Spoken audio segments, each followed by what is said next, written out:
بسم اللہ الرحمن الرحیم۔ ایک پیغام طوطے کے نام۔ ایران کا ایک سوداگر تجارت کے سلسلے میں ہندوستان آیا ہوا تھا۔ یہاں سے اس نے ایک خوبصورت اور میٹھی میٹھی باتیں کرنے والا طوطا خریدا، جس کی ادائیں بڑی دل پسند اور آواز بڑی پیاری تھی۔ وہ تاجر اسے اپنے ملک لے گیا۔ وہ باتیں کر کے نہ صرف تاجر کو خوش کرتا بلکہ ہر عام و خاص کا دل اپنے نغموں سے خوش رکھتا تھا۔ ایک دفعہ وہی سوداگر تجارت کی غرض سے دوبارہ ہندوستان جانے لگا اور روانگی سے قبل اپنے اہل خانہ اور غلاموں سے پوچھا کہ وہ ان کے لیے ہندوستان سے کیا کیا لائے، اور ہر ایک نے اپنی اپنی پسند بتائی۔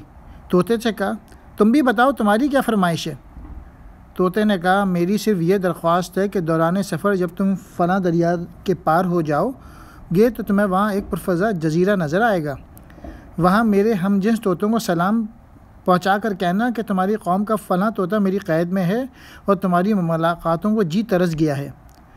تم آزادی کے ساتھ باغوں اور سبززاروں میں مزے کر رہے ہو، تمہیں اپنے غریب الوطن ساتھی کی کوئی خبر نہیں؟ کیا اسی کا نام دوستوں کی وفا ہے کہ اس پنجرے میں پڑا ہوں اور تم باغوں میں عیش کر رہے ہو؟ اور انہیں کہنا کہ وہ اپنی آزادی کے بارے میں مشورہ طلب کرتا ہے، ورنہ یہ بھی ممکن ہے کہ تمہاری ملاقات کی حسرت لیے اس دنیا سے رخصت ہو جاؤں۔ یارو، یہ کیا انصاف ہے؟ کیا یہی آئین وفاداری ہے؟ سوداگر نے وعدہ کیا کہ وہ تمہارا یہ پیغام تمہارے ہم جولیوں تک پہنچا دے گا۔ سوداگر سفر کرتا ہوا جب ہندوستان پہنچا اور اپنے طوطے کے بتلائے ہوئے پرفضا جزیرے سے گزرنے لگا تو وہاں طوطوں کے بولنے کی آواز آنے لگی۔ وہاں اس نے انہیں مخاطب ہو کر کہا، اے طوطو، اپنے ایک بچھڑے ہوئے بھائی کا پیغام سن لو جو میرے گھر میں ہے۔ وہ سلام کہتا ہے اور وہ تم پر افسوس کرتا ہے کہ تم اس کو بغیر سب شاخوں پر جھولنے کس طرح بھاتا ہے۔ کوئی اس کی ملاقات کی فکر کرو۔ ابھی سوداگر نے بمشکل اپنی بات مکمل کی تھی کہ درخت کی شاخ پہ بیٹھا ہوا ایک طوطا پھڑپھڑانے لگا اور پھر یکدم ہو کر زمین پر گرا اور چند لمحے تک اس کا جسم تھرتھرایا، پھر بے جان ہو گیا۔ سوداگر سوچنے لگا، بعض اوقات ایسی گفتگو سے خاموشی بہتر ہوتی ہے جو فساد اور اضطراب پیدا کرے۔ سوداگر اس پیغام رسانی پر بڑا شرمندہ ہوا کہ جس نے ناحق اپنی زبان سے ایک جان گنوائی۔ تلوار کا زخم بھر جاتا ہے مگر زبان کا زخم نہیں بھرتا۔ یہ مرنے والا شاید اس طوطے کا کوئی عزیز ہے۔ میری اس بے موقع خبر سے اسے اتنا رنج ہوا کہ برداشت نہ کر سکا اور مر گیا۔ وہاں سے افسوس کرتا ہوا رخصت ہوا۔ کچھ عرصے کے بعد کاروبار سے فارغ ہو کے جب اپنے وطن واپس آیا اور اہل خانہ کو ان کے حسب فرمائش تحائف دیے، طوطے نے پوچھا، کیا میری فرمائش پوری کی؟ میرے ہم جنسوں نے کیا جواب دیا اور تو نے کیا دیکھا؟ سوداگر نے ایک سرد آہ بھری اور چہرے پر رنج و عالم کے آثار نمودار ہونے لگے۔ کہنے لگا، بہتر یہی ہے جو کچھ ہوا ہے، مت سن ورنہ تجھے صدمہ ہوگا۔ میں خود تیرا پیغام دے کر پچھتاتا ہوں۔ اب تک اس کی ندامت پر میرے دل میں ہے کہ کاش میں پیغام نہ پہنچاتا۔ طوطا بولا، اے مالک، ایسی خدا نخواستہ کیا بات ہوئی جو تو زبان پہ لاتے ہوئے ڈرتا ہے؟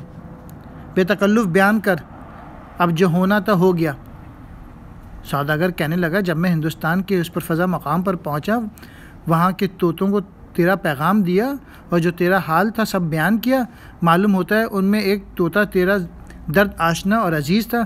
میری بات سنتے ہی پھڑپھڑا کر گرا اور تڑپ تڑپ کر مر گیا۔ شاید اسے تیری گرفتاری کا اتنا رنج پہنچا تھا کہ وہ برداشت نہ کر سکا۔ دیکھتے ہی دیکھتے سوداگر کے طوطے کے بدن پر تھرتھری چھوٹی، آنکھیں پتھرا گئیں اور صرف ایک آواز ہائے نکلی، قفس کے اندر گر پڑا اور تڑپتے ہوئے جان دے دی۔ سوداگر نے اپنی آنکھوں کے سامنے پیارے طوطے کے مرتے ہوئے دیکھا تو غم سے نڈھال ہو گیا۔ ٹوپی سر سے اتار پھینکی، سینے پہ بار بار ہاتھ مار کر روتا اور یہ کہتا کہ اے خوش بیان طوطے، تجھے کیا ہو گیا؟ یہ تو نے کیا کیا؟ اگر مجھے خبر ہوتی تو یوں داغ جدائی دے گا تو یہ منحوس قصہ نہ سناتا۔ غرض دیر تک طوطے کے مرنے کا غم میں اسی طرح روتا رہا۔ جب خوب دل کی بھڑاس نکال لی تو مرے ہوئے طوطے کو قفس سے نکال کر باہر پھینک دیا۔ باہر پھینکنا تھا کہ فوراً وہ طوطا پھر سے اڑ کر درخت کی شاخ پہ جا بیٹھا۔ اس مرے ہوئے طوطے نے آزاد فضا میں ایسی اڑان کی کہ جیسے مشرق سے آفتاب ابھرتا ہو۔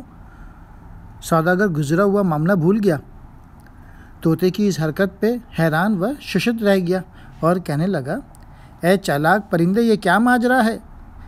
میرے بلبل، ذرا یہ تو بتا کہ ہندوستان کے طوطے نے تجھے کیا خفیہ پیغام دیا جسے تو بھاپ گیا اور جس سے تو میری آنکھوں پر اپنے مکر و فریب کا پردہ ڈالنے میں کامیاب ہو گیا؟ ارے غضب خدا کا، تو نے تو کمال دکھایا، کیا میں جلا کے خود روشن ہو گیا؟ طوطا بولا، میرے بھائی، طوطے نے مجھے یہ سبق دیا اور اپنے عمل سے بتایا ہے کہ میں قید سے کس طرح رہائی پا سکتا ہوں۔ میں نے اس پیغام کو سمجھا اور اس پہ عمل کیا، اور اس نے اشارہ یہ دیا کہ نغمہ گوئی اور میٹھی بول چال ترک کر تو اپنی سحر انگیز آواز کے سبب ہی گرفتار نفس ہوا ہے۔ پھر اس نے میری آزادی کے لیے خود کو مردہ بنایا کہ اے نادان پرندے، ہر کس نہ کس کا دل خوش کرنے والے مردہ بن جا کہ قید سے نجات پائے۔ طوطے نے یہ کہہ کر اپنی اصلی وطن کا رخ کیا اور آخرکار ایک دن اپنے ساتھیوں کے ساتھ پہنچ گیا۔ درس حکایت یہ ہے کہ جس کو عالم آشکار حسن عطا ہوا ہے وہ 100 بلاؤں کا ہدف بنتا ہے۔ بہار کے موسم میں بھی پتھر پتھر ہی رہتا ہے، سرسبز و شاداب نہیں ہوتا۔ بس تو بھی اپنے آپ کو مٹا دے اور خاک ہو جا۔